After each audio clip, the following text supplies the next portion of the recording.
Should you list your house with a realtor or sell off market to an investor? This is one of the most common questions I hear from sellers.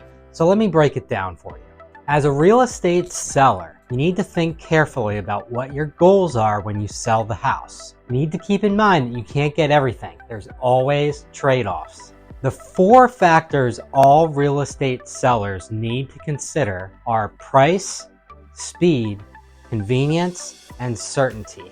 And you can't maximize each one. Let's review these factors one by one. Price is hopefully self-explanatory. Obviously, it's better to get a higher price. Speed. A fast real estate transaction takes 10 to 14 days, and a typical transaction takes 30 to 60 days, sometimes even longer. Convenience. Think of things like, how many showings are you willing to have in your home?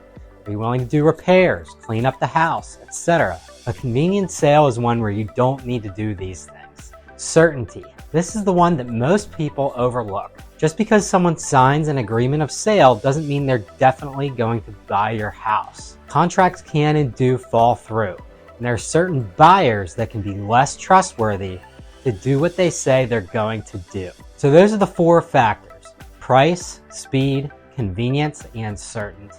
If your number 1 priority is price, as is the case with most sellers, then you definitely want to just list your home with a good realtor and they'll get you the best price possible, period.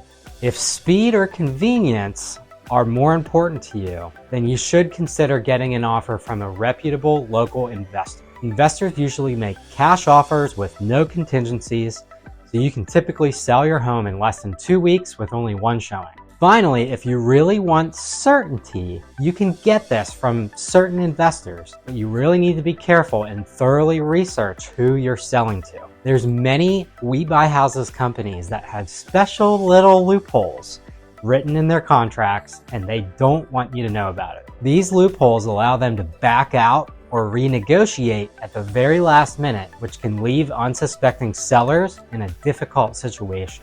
If you're looking for an offer from an investor, including myself, be sure to thoroughly research the company and be sure to read their contract carefully. I'm Kyle McCorkle with Prime Home Real Estate, and thanks for watching.